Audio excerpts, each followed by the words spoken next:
And I will say one of the things that I've realized for me is that all of what you just mentioned is very emotional for me. Like it's challenging. Yes. So what I asked of you is, can you have this conversation with mom? Right. Can you step in and be a bit more vocal around what mom needs to do? Because if I do it, I might tear Right. up because Right. I don't want We're to think of playing her we're demise. playing good cop, bad cop, and I'm like, look, mom, we need to get to the bottom of X, Y, and Z.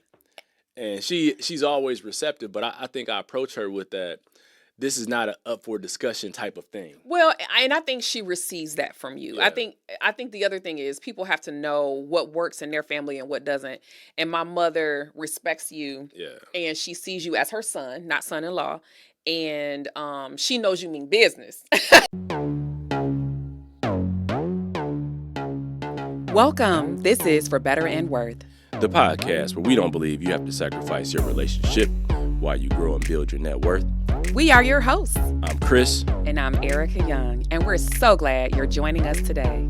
All right, y'all, let's get into it. Hey, babe, how are you? I'm doing good. How are you doing?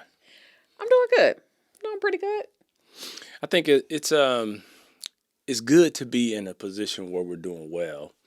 But life, man, whew, it throws some things at you that you really have to take a pause and start to figure out. Mm-hmm.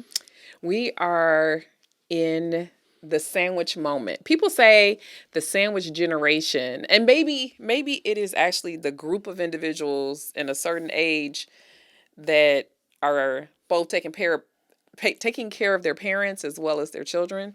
I thought that meant, we were the kids that took sandwiches to school for lunch or something, but I'm joking. I'm just joking.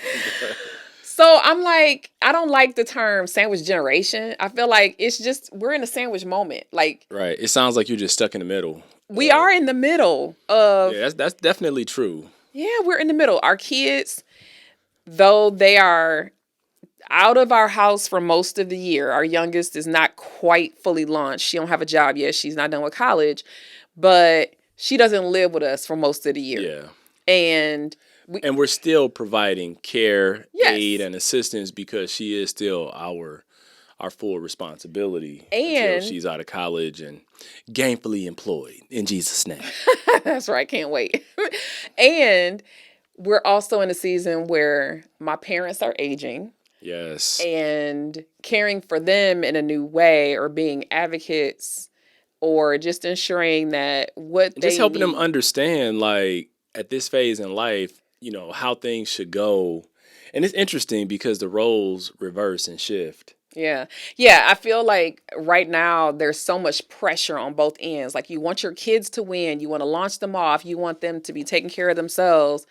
And then also, when our parents have health challenges, their life is different, and they're trying to navigate the aging process, and they need assistance doing that. But I have felt, in this year in particular, lots of that pressure. And because both of my parents are, they're still with us, and one is Yeah. approaching 80, and then the other one is over 80, and it is a lot. It's a shift, and my parents both have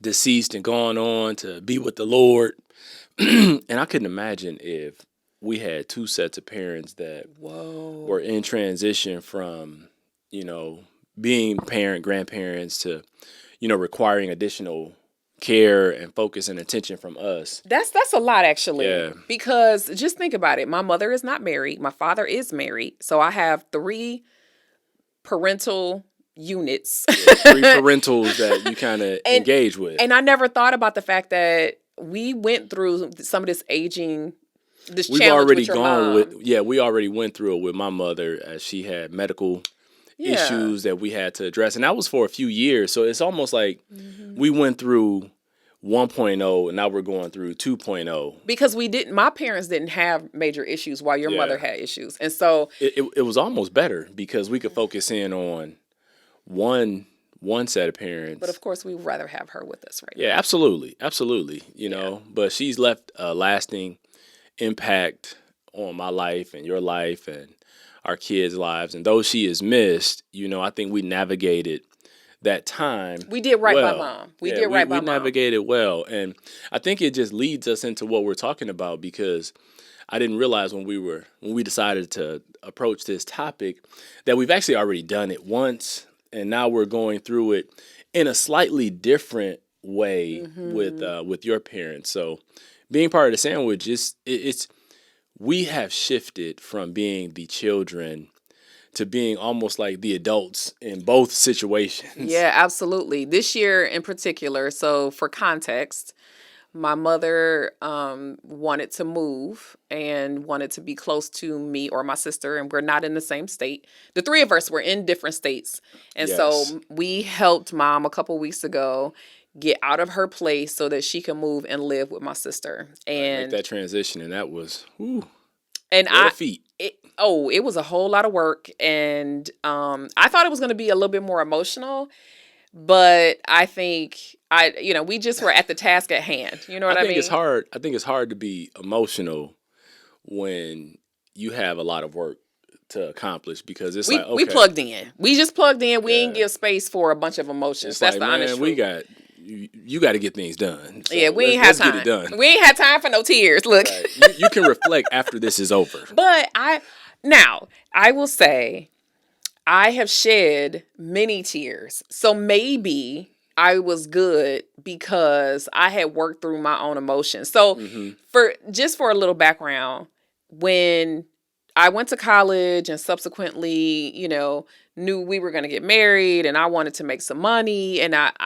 we started talking about where we aligned on the finances. One of the things that I really thought was going to happen, because my parents had been divorced, that I was going to have to take care of my parents. Like, my fear, worry, or concern was that I would need enough money to be Right. able to take care of both of my parents, because my father is legally blind and hard of hearing.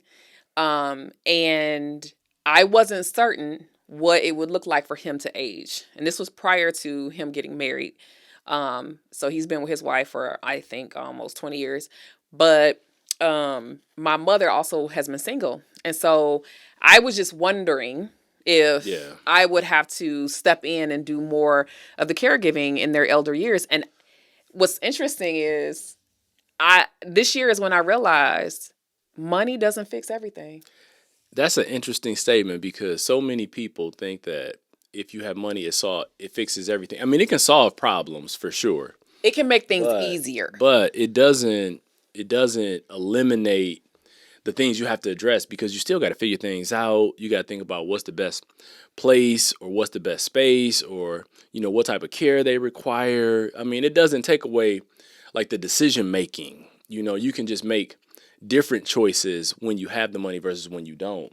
But I think it's very interesting, and it's almost something that you have to prepare yourself for, because being in the sandwich is almost like you're realizing your kids are becoming adults.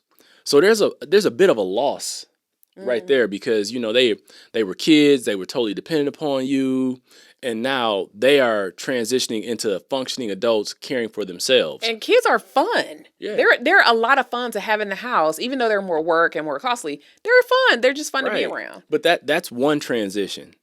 And then on the other side, you're actually transitioning from your parents being the independent decision makers, the ones who gave you advice and helped you to grow up, to now you have to start tapping in and giving them advice and making some of the decisions for them. So there's actually a loss on both sides.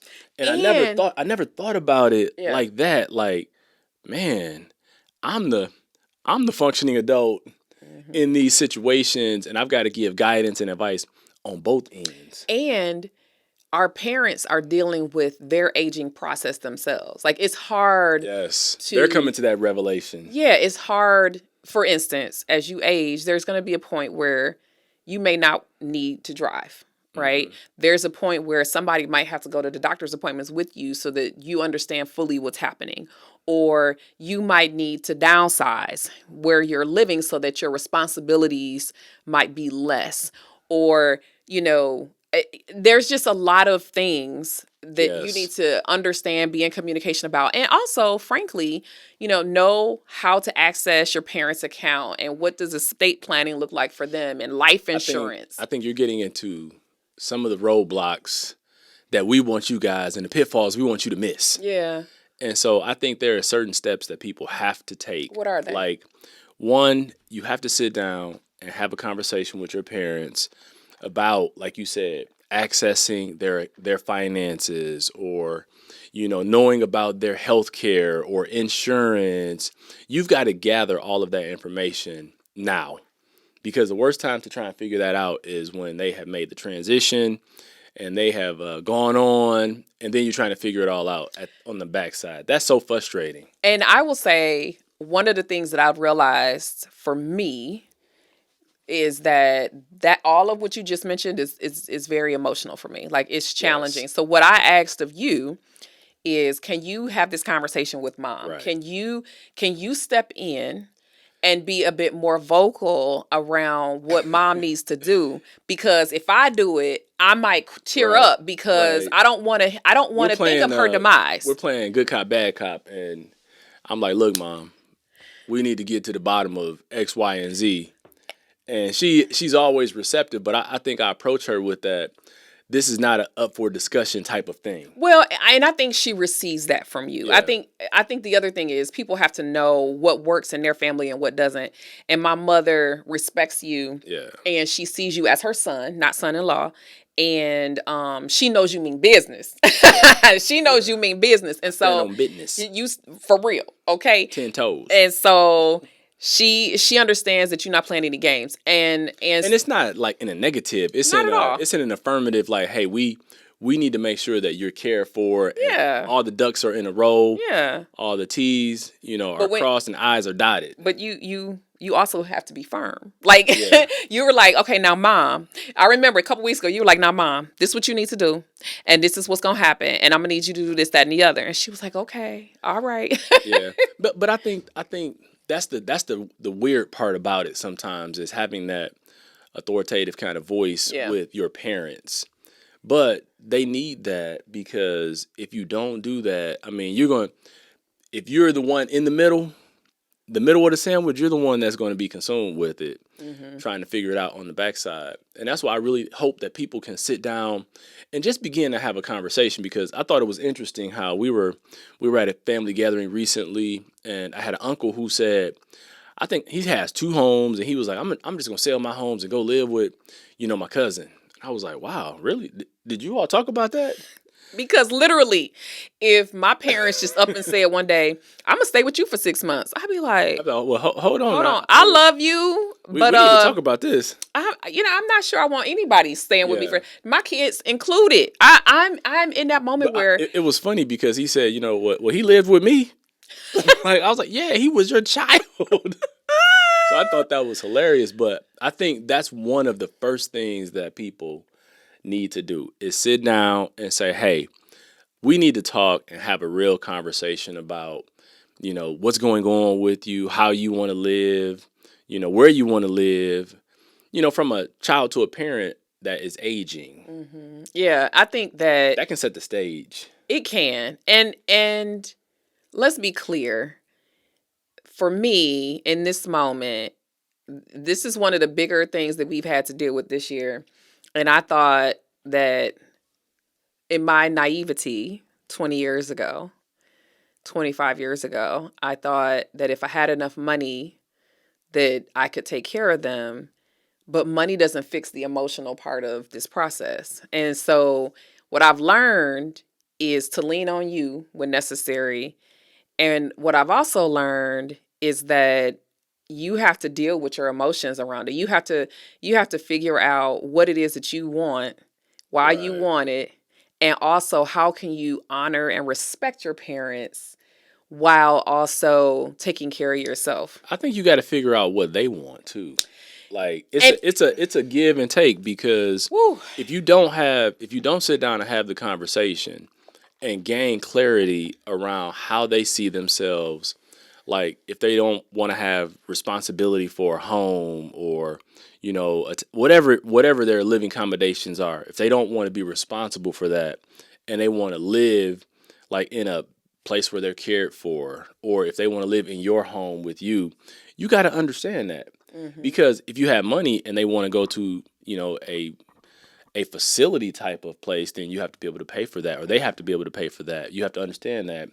Or if they're going to transition and come and live in your home, you have to understand that. Well, and I think it's respecting their wishes and also having clarity around what they want. Because here's the kicker for me is it wasn't until about 5 months ago when I realized that mom no longer wanted to live by herself. She wanted to live with someone. That's important right there. And I didn't know that was a desire of hers. And so part of my emotional the reason why I had emotions around this is because one, she not living next to us, or we didn't necessarily want a parent living with us, but she didn't choose to live near us. Two, it's the aging process, like literally having these conversations and making sure that it's an awakening for them. It's an awakening for them and for us that, wow, we have to step up more. And three, we had to physically do work. Like I had to really get in there and help mom, like reduce all of the stuff that she has. And get to getting rid of stuff. And I said to Chris, I'm like, man, like we had to do all this work now, but I'm glad we had to do it now versus when she passes, because we saw what that looked like too, because my mother passed and I had to go through her home and work with my brother and sister to, hey, what things do you want, or what memories, and it's like that's really tough and challenging to do on that backside. So. And I would rather do it while we can have these experiences. We found in our quest to reduce and to donate and to get rid of and trash stuff out of her place, like we found some really cool memories. And it was really neat to have some of those moments with her versus the sadness that would have occurred had we waited and it did it when she was there is a dynamic that we haven't addressed in this. What is that? And that is, if like we're talking about it because we're in collaboration. We're in agreement in how we approach this. But if couples don't talk about it and there are mixed views or divided opinions around how you do it, like let's say the parent wants to live with you and one person is like, sure, like if your mom wanted to live with us and you were like, sure, come live with us, mom. And I was like, whoa. Yeah. You can't come live with us, mom. Think about how like, that can be a wedge in between our relationship. And if you don't have good communication and talk about that, you and mom might be living somewhere else. Yikes. Yeah, and that's real. The same goes for your kids.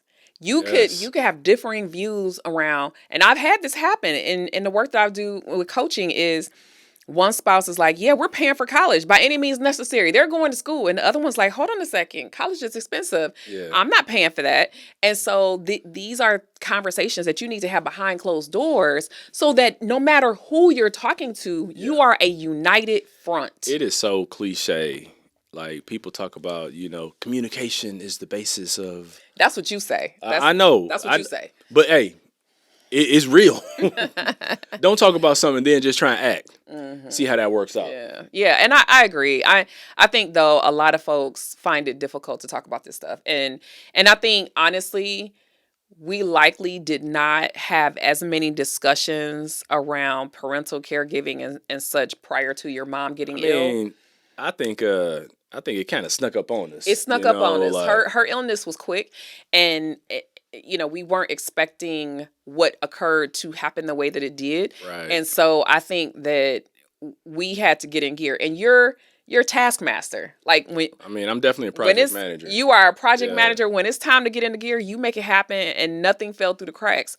But and there's not every family has someone who is just going to be task oriented. And I think they should talk about who that is. And I think that's important to identify like the traits and capabilities of those decision makers within the family, especially when you're talking about, parents transitioning, if it's brothers or sisters, or if they have siblings that are Yeah, capable and want to that's be involved. true. It's like there's a lot of people, there has to be somebody who is the project manager who has the loudest voice well, they don't necessarily have to have the loudest voice, but they have the lead voice in decision making, because you Well, can't have a bunch of people making yeah. decisions, without being coherent or in Well, and I alignment. think it's also about one, what your parents or your kids, because I got another point to get back to on that part, but what your parents want, what they need, what they desire, and who has the bandwidth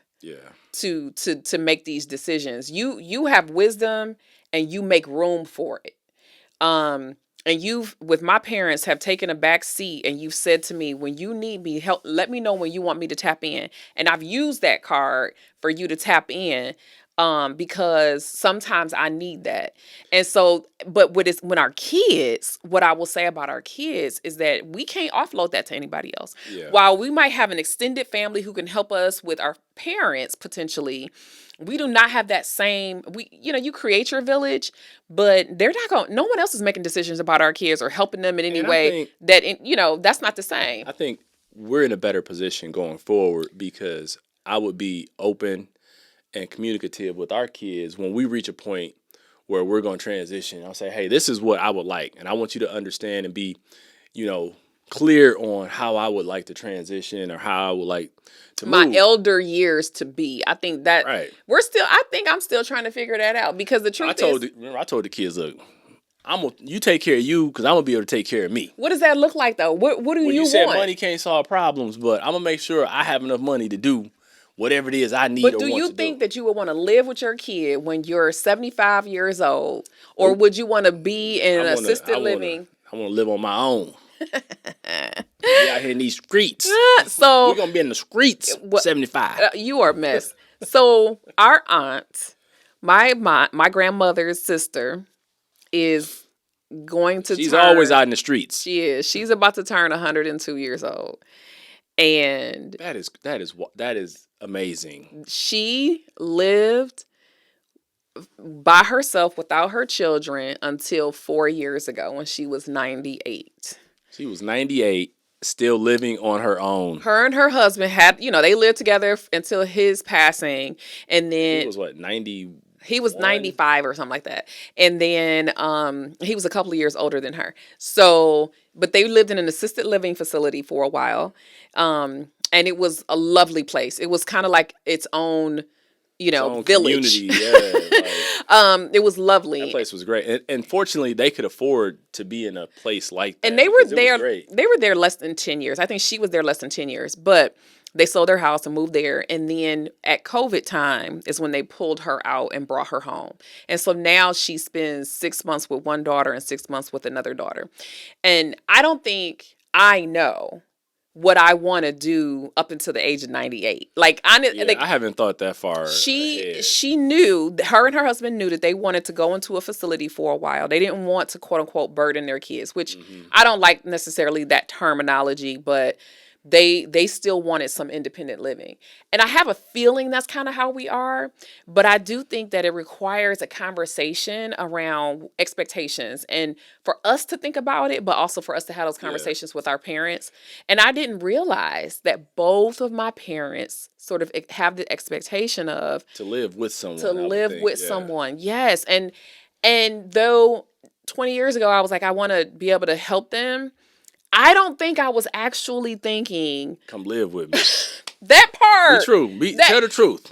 Tell the truth and shame the devil. And if I did, my thoughts on it changed. Because now that I'm in quote unquote empty nester, I don't want them jokers living with me. I love y'all, but come visit. That's it. Look. If you happen to see this on YouTube or listen to the podcast, we love you. We're here for you. I love my parents. I love them. But living with us might not be the best situation. I have a friend. We had a friend who actually said, we can work out whatever we need to work out with parents. We're going to take good care of y'all. but you will not live in my house. And when he said that, I was like, oh my God, Sounds so thank you. cold. It sounded cold, but I was glad I wasn't alone. Yeah. Because I actually, one thing that I've learned this year is we have our freedom. We can come Yes. and go as we please. We enjoy travel. We like getting out and We can having a good pivot at the last time. minute. Yeah, like we like to have fun. And we're at that point where we can without All we any gotta do now is get rid of restriction. that dog. Hey, Oh, I mean, wait a minute now. I mean, You know what? I mean, all we gotta do now is just provide care for the dog. You know what? I ain't got time for you. You always trying to get rid of our dog. You know what? I think you need therapy around the dog. Because the dog is not going nowhere. He a good dog. He's a good dog. See, He's a good dog. this is recorded. I know. He's a good dog. I think we're in an interesting spot because, like, we're thinking about, the sandwich is a good description of it because we're thinking about our parents and how we help them transition. But this is a lesson that we can take in for ourselves and how we'll interact with our kids when we get to that point. So it's an interesting point of view, looking up and then looking back, like, oh man, okay. And I think we're honestly kind of optimistic about how we'll be when we age, because we think that I'll be honest. There's a lot about us. We think we know some stuff. we think we know that we gonna want to work out and we gonna Guess I'll cross that bridge when I get to it. I mean, we gonna want to do all this stuff, and I'm like, I don't think we really. I think we have this perfect vision of our future. Well, I don't know if it's a perfect vision, but you have to have some sort of vision if you want something to work towards. Sure, you got to have something that sets as a compass so you can work towards something. But okay, and I feel like hold on. I feel like if that's what I want in life, I have to work towards that because it doesn't just happen. Okay, so it don't just happen that you're not going to be an ornery old man. I'm going to be vivacious. You're going to be ornery. I'm not going to be an ornery old man. I'm going to engage those. Are we going to work to not be ornery? I'm not ornery now. Okay. And survey. I haven't given vibes of ornery, have I, people? Oh my God. I cannot even have this conversation with you. And if something happened to me, you're going to be a dirty old man too. Wow. This is recorded, remember? Wow. You're going to be that dude. Yourself. You're going to be that dude who's sitting at the church and be like, oh, look at that young thing over there. Oh, okay. Wow. Is that how they doing it now? Wow. Wow. How you think I'm going to be when I'm older? After that. I hope I'm alive. Wow. Back to the subject matter. Haven't I said that before, though, that you're going to be ornery? Yeah, you said that, but, I'm opinionated, I guess. That's what it is. No, you like to buck up against systems. Well, somebody got to challenge the norms, Yeah, see, that's what I mean. And as you get older, I'm just... You are going to have to find... I take a lead. Yeah, you're going to have to follow. Look, I already know I'm going to fall back because it's like, hey, it's your time, It's all good. You going to say that to your kids? Yeah, look, my girl's going to give me what I want. That's what I know. What you going to want?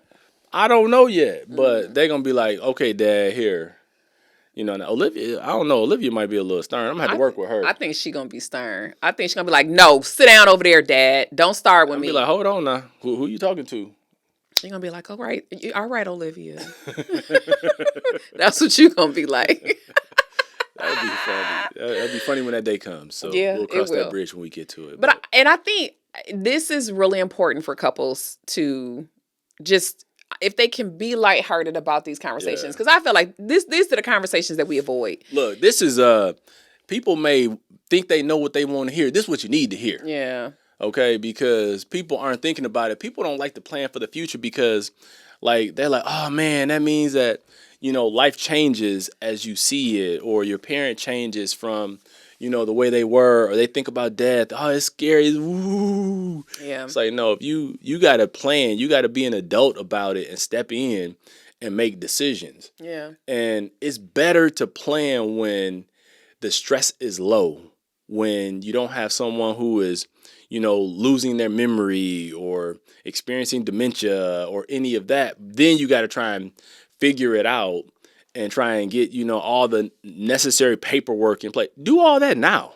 And on the flip side, with your kids, it's better to teach, train, mentor them while they're still open to you before they get married. And, the challenges that they have become Right. somebody else's problem. I Right. mean, I think it's important that we invest in our kids. I mean, when my kids call me, I try and stop everything. If I'm not working, I'm like, all right, we're going to talk. We're going to talk right now. And I want to be there because I think it's important that we give them what they need. And so it for right now, it's a tug of war. Look, we talk about It's a changing. tug of We war. talk about changing your family tree, changing your generational trees, and I think this is part of it because we're adamant planners. And if you are an adamant planner, you're looking at situations, you're assessing circumstance, and then you're making decisions based upon those assessments. And that will allow you and put you in a position where you can make more informed and more defined decisions versus, like I said, my mom got sick relatively quick, and it was like, oh, okay, I have to just be responsive. And so I'm not thinking about it in the same way from a planning perspective as I do from just a pure response perspective. And so I think if people take this information and say, you know what, look at my parents, they're in their 80s or 90s, 70s, 80s, 90s, whatever it is, we probably do need to start talking about this so you can, one, honor them. Because I think that's what it comes down to is trying to honor your parents, to meet them at the place of need and making sure that you manage your stress load and your stress level so as you make those decisions, it doesn't put you in a spot where, emotionally you can't tap in when you really need to tap in. Yeah. So what do you feel is the way to make it worth it? And it's almost like, how do you maximize on this sandwich moment so that you come out better than before? I think the way that I would make it worth it is, one, to start to set the table on what your parents are looking for, how they want to age, and take that information and internalize it and begin to have those same conversations with my kids, because it's easier to embrace when you're in that moment and you can plan on both sides, because it forces you to start thinking about what you want and how you want to live. So I think on both sides you can use it to your advantage. And if you do it effectively, I think you can, have success across the board. Yeah. So what about you? What do you think as far as making it worth it? What do people need to do, or what would you say? Get counsel. I would listen to people who've been in this position before. That has really brought some peace of mind, clarity, and feeling like I'm not by myself. But That's great. also, therapy. I mean, one of the things, honestly, when our oldest was in high school, she was about to graduate high school, I needed help. And you can't burden your spouse with all of the things all the time. You probably need tools and resources in order to navigate. And I have, Hmm. off and on had counseling since then. And that's been, gosh, 6 years, 7 years. And That's helpful. it's very helpful because if you can get the tools to learn how to navigate that certain season in your life, then you can be a better human for everybody, yourself included first. But sometimes you need to talk it out with somebody who's unbiased, who's not emotionally charged in that moment, and they can help you see what you may not have seen. And so don't be afraid to seek out help, be it professionally or just with other folks who have been in that space. That's good. That's good, because sometimes I don't think people have the courage to take that Yeah. step to say, "Hey, I need help." I ain't And too I need, proud. yeah, sometimes you just need somebody to help you sort it out, because, if you always download on your spouse, you may not get the full effect of trying to compartmentalize things or even just being able to sort through things. And that's what counseling can do. So I Yeah. think that's a very good point that you bring forward. And people have to be bold to, that is good self-care, It is. to help you be in a position so you can, help make good decisions for those that are transitioning. So Yeah. this is this may not be, that dessert, that sweet thing that people want to hear, but this is the meat you need to chew on a little bit. It's that broccoli. Eat that broccoli, okay? Right. This is what you need to hear so you can get things done. So Yeah. This has been good. I'm glad we talked it out. I feel like if what we're going through can help somebody else, it's better for everybody. look, well, this has been a good conversation. So until next time, We're out. thank you for spending some of your time with us today. We appreciate all of your support. So be sure to subscribe, rate, and review us wherever you listen to this podcast. You can find us on Instagram at For Better and Worth. And sign up to receive our free guide, The 7 Reasons Your Money Relationship Isn't Working with Your Partner, on forbetterandworth.com. Until next time, we're out of here.